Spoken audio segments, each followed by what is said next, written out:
Hello there. Welcome to episode 2, podcast number 2. After the first podcast that I published yesterday on my Patreon page, I just got kind of just flooded with all these ideas for the next podcast. It was one of those things where I was up last night, and I was in bed last night, and I would just wake up and have to turn the lights on and start journaling. Okay, I have to talk about this. And so, yeah, I really love this this new medium, this new art form. It just suits me. And today's podcast, it feels apt to call it the Great Solar Plexus Purge. I know I've been going through a massive solar plexus purge, and our solar plexus is all about power. So many of us right now are being not even called, we're being demanded to step into our power. We are having lack-based, powerless-based type of programs just ripped out of our body, and they're just being literally like ripped out of our body. And we are going so fast right now. We are offloading these programs. We are healing this trauma so quickly that it can feel downright excruciating. It can literally just take us out of the game completely. I know I've been down with like this ascension stomach flu type thing. I've barely been able to eat in the last week. I don't get sick. Like, I'll get ascension symptoms, sure, but I don't get sick. And this week, I was purging so intensely that I even got a fever. My human self was questioning what kind of sickness I might have. It turned out I'm actually just purging a ton of these programs from my solar plexus.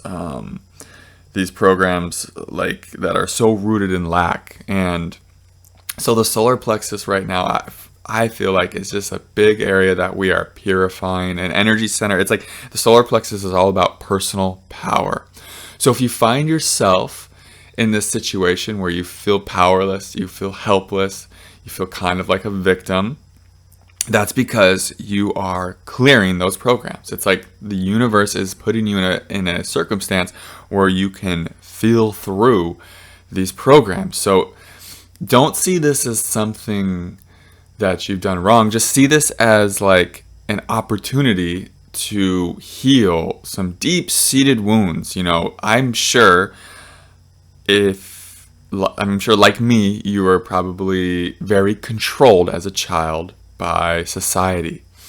Like, we have to sit in class and can't move and listen to some bullshit we don't want to listen to that we know in our hearts isn't for us, right? We are just told what to do for so long. You know, maybe you had parents that were, you know, a little bit over controlling because they just really loved you, but they wanted to keep you safe at all costs, you know, so they wanted to control every little bit thing you did. Or maybe you had parents that really cared about what people thought about them, so in public they made sure you acted a certain way. And what this did is it kind of stripped you of your power. And it convinced you that you needed to stay small, and that, you know, it's not safe to be big, to have a big presence. And that's what we need from light workers right now. We need light workers to step into their power and to not be afraid of what that kind of requires. Because a lot of times, us as light workers, we don't feel comfortable stepping into our power because it will require us to be bigger, to take up more space, right?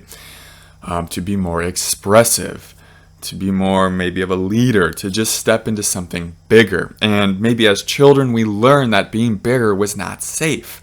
Bigger in the classroom meant probably detention, or, you know, you got out of line. Bigger, you know, with parents that were really concerned what other people thought meant you were going to get in trouble. You know, why didn't you just be quiet? Why didn't you just fall in line? Why didn't you just act this way, right?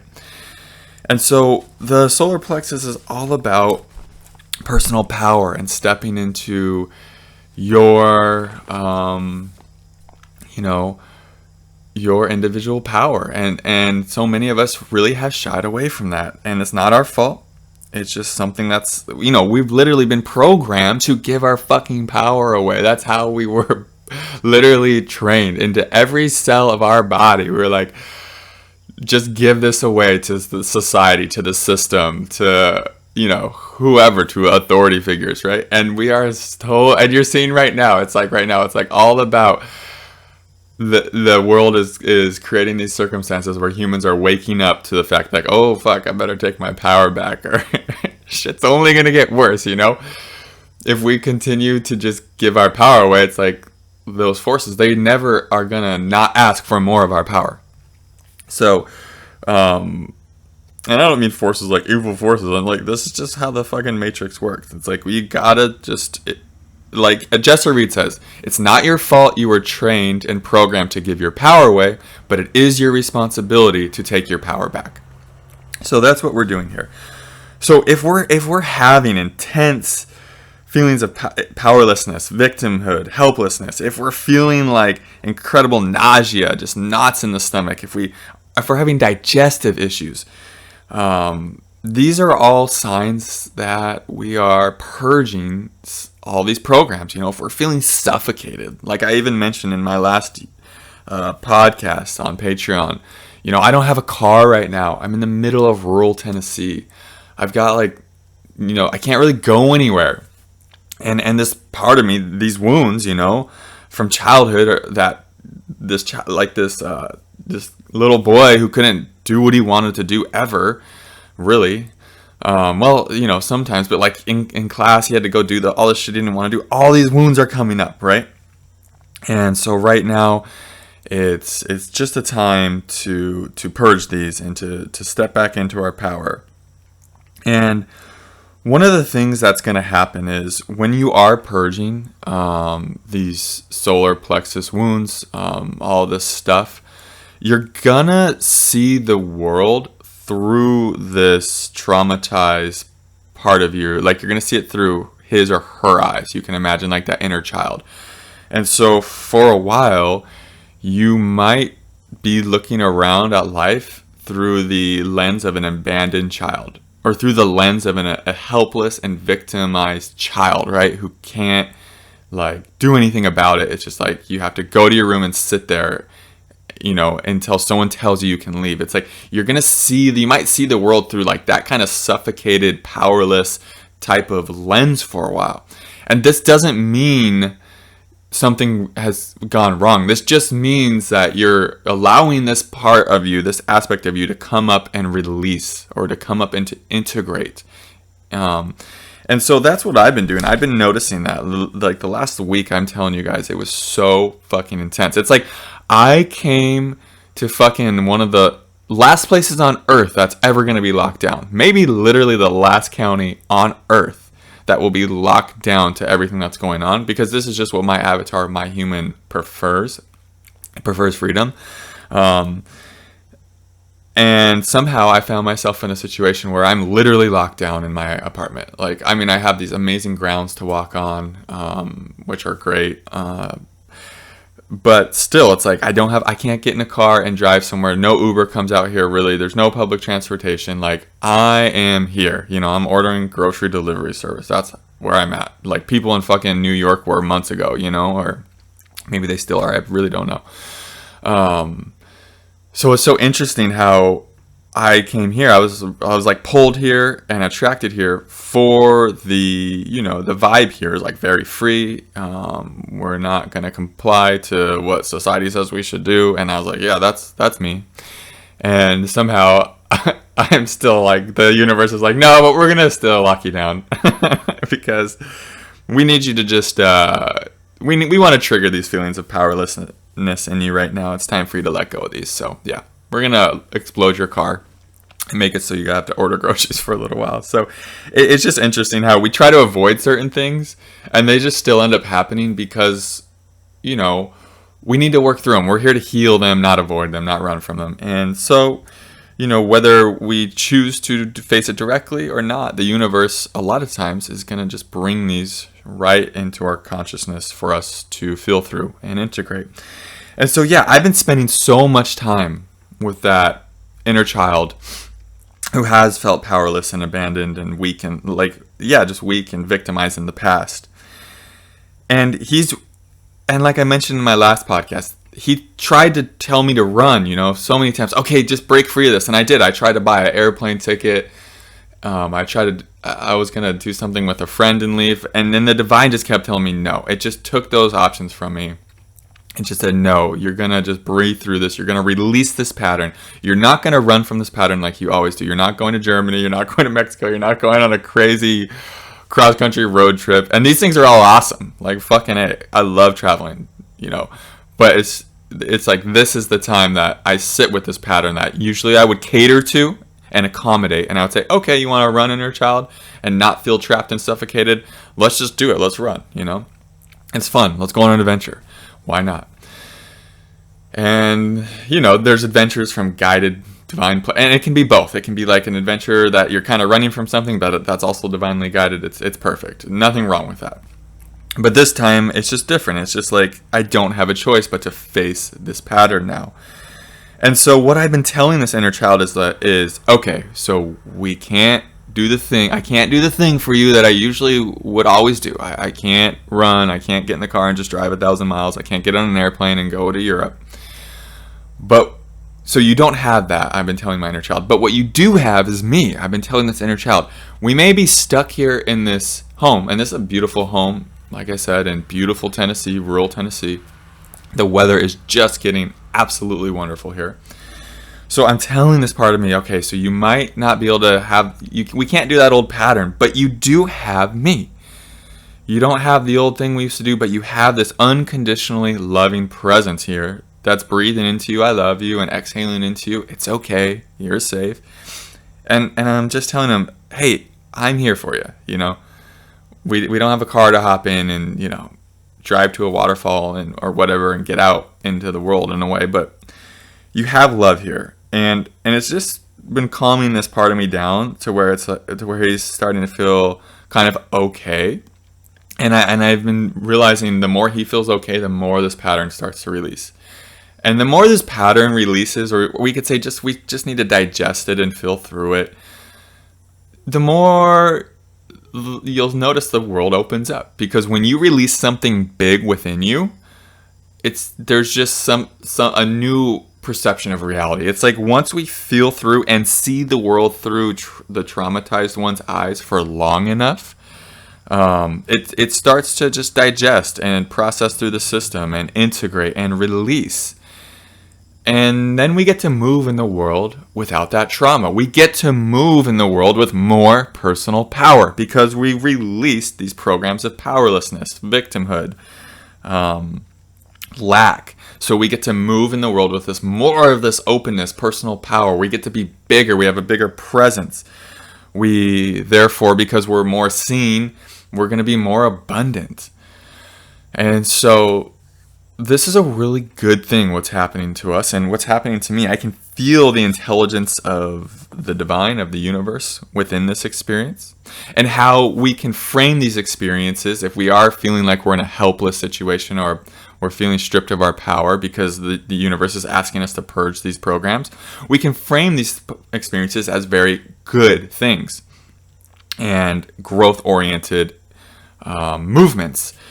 And so I'm feeling that. I'm also feeling, okay, this is a great time to connect to me deeper, to really do some awesome meditation, to really get clear on me, to deeply connect to me and all these traumatized parts and to make the best of it and to be like, and to feel into, okay, this is an awesome time to connect to like ascended masters, to connect to helping myself become, or like helping the divine know that I'm a channel here for it, becoming more open to being a conduit, just really creating a more of a sacred experience out of this period where I don't have a car and I'm basically stuck here for a minute. It's like really feeling into this as a meditation retreat, as being in a monastery, as something of that nature, and making it this sacred, divine, devoted time, however long this lasts, where I don't have a car.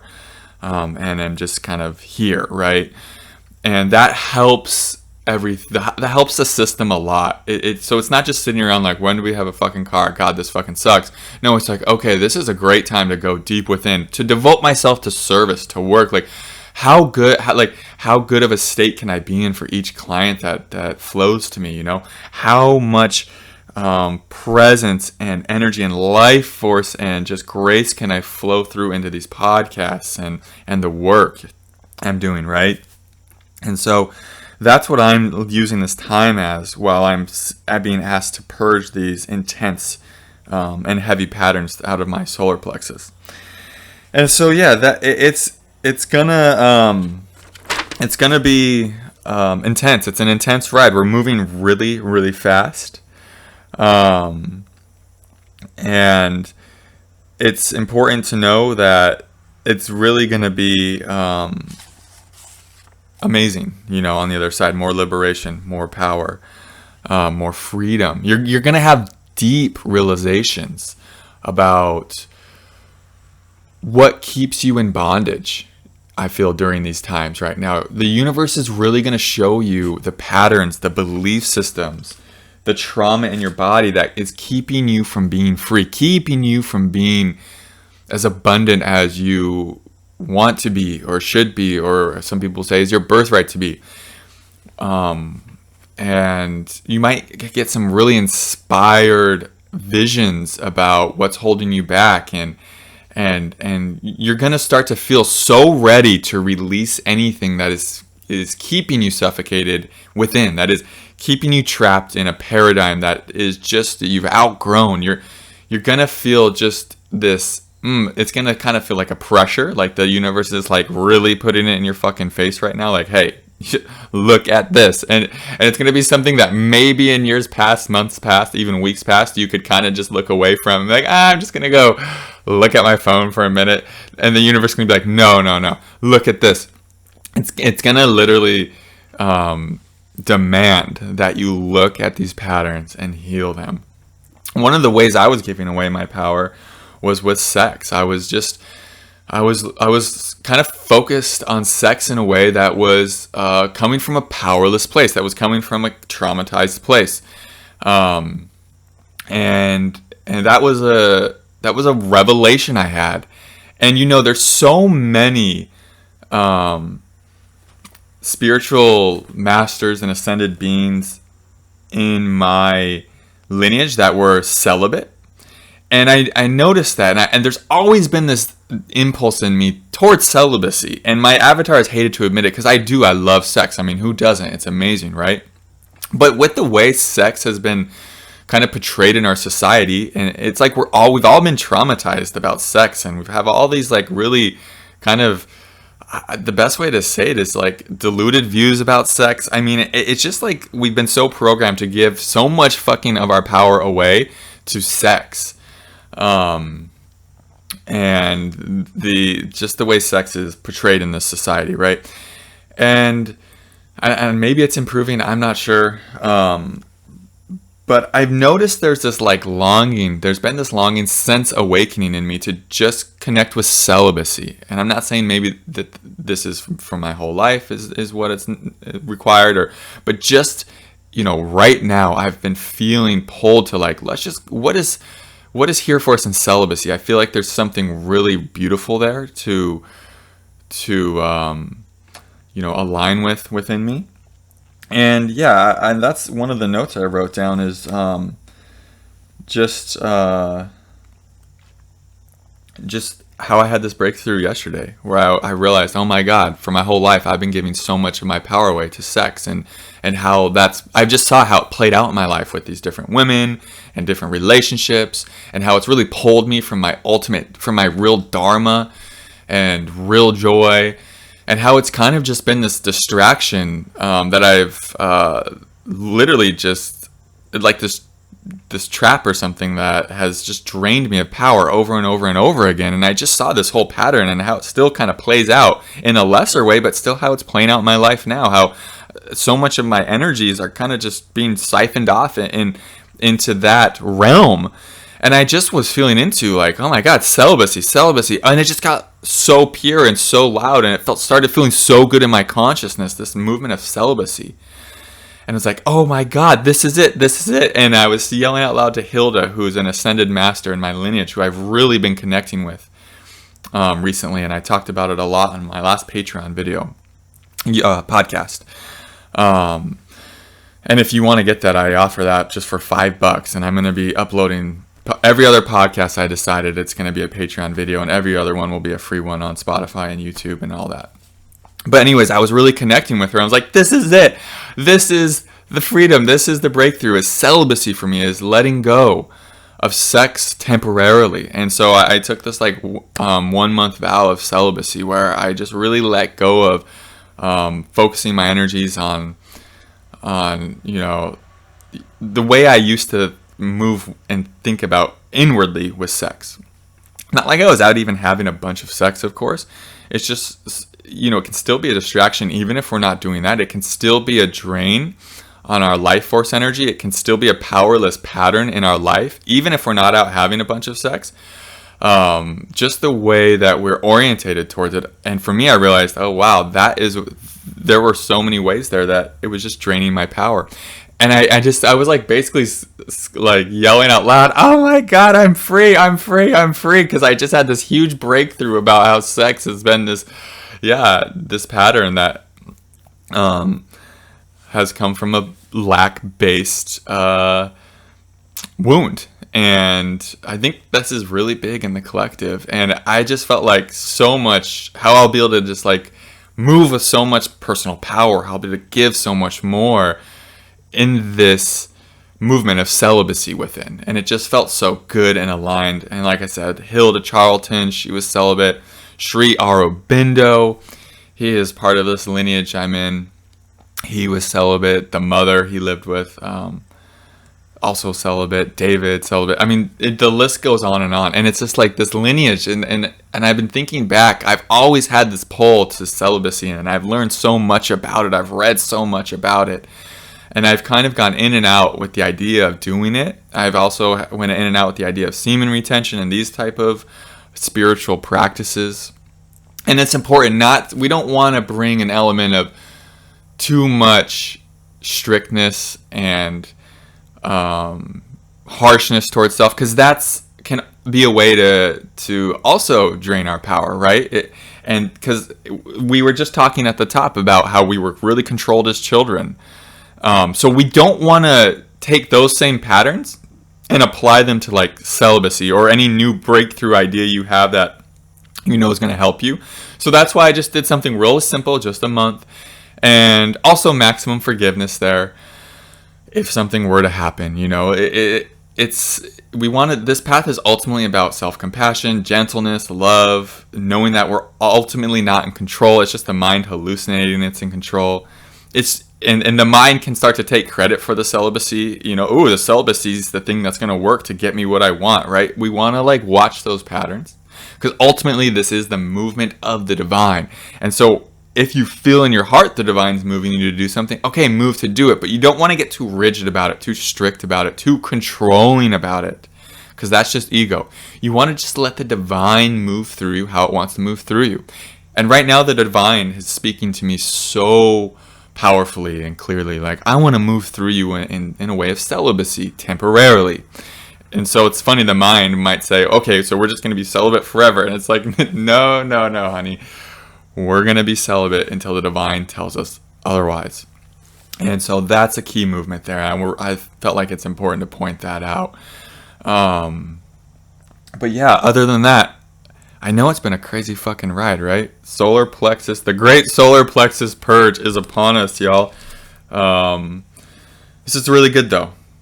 We all need to be powerful right now. Can you feel that? Can you look around and see, like, oh yeah, the world, it's helping me to see all the ways in which I give my power away, because that's just no longer a thing anymore.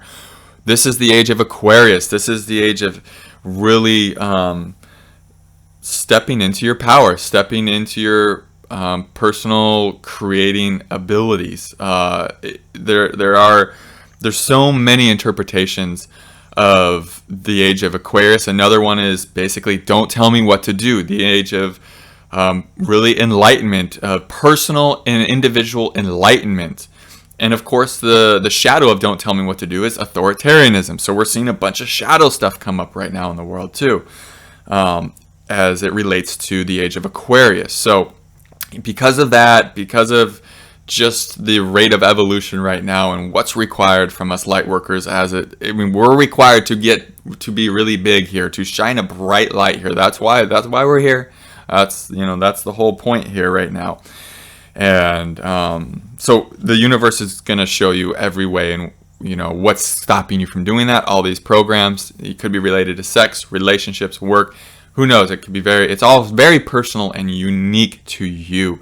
So hopefully you can use what I'm going through as something that might shine a light on your unique awakening experience, and might be helpful for you there as well. So thank you for being here, everybody. This one's going to be free. Like I said, I'm going to do every other one will be just on Patreon, and it's $5, not for every podcast, but just for all of them, all the podcasts on Patreon. I'm going to do a lot of podcasts. I feel like this is an art form I am in love with. I love this so much. It just really suits me, like I said up top. And then for $10, you get all the podcasts, and you'll get channeled videos as well, and channeled writings. And then for the 8D package, $25, you get everything I just said, the podcast, the videos, the writings, and you get a one-on-one with me for 15 minutes. They always go longer. I swear they're always like a half hour, but I love it. I love it because it's so cool that you guys are supporting me with this Patreon. I don't mind at all going longer. And the $25 offer for the 8D is a really great option for those of you who are always kind of curious about, hey, what's a session with Matt like? And you can kind of get a trial session that way if you like. Or if you just want it to be something where we're just hanging out as friends, it doesn't have to be, you can tell me kind of like what shape you want that time to be. If you just want it to be like me and you talking and you want to just ask me questions about my life, go for it. If you want it to be like, hey Matt, I've always wanted to kind of have a session with you, so I want this to be that kind of container. I want to create that kind of container with you together. I'm more than happy to do like a trial session with you. But anyways, those are the options on Patreon. I will leave links for that everywhere. You will not be able to not see them. Other than that, I just thank you all for being here so much. Thanks for being not only here in this podcast, but here in this earth realm with me right now doing this work. It is not easy work, and I'm just so honored to be here walking alongside and doing this ascension work with all of you. So much love. Namaste.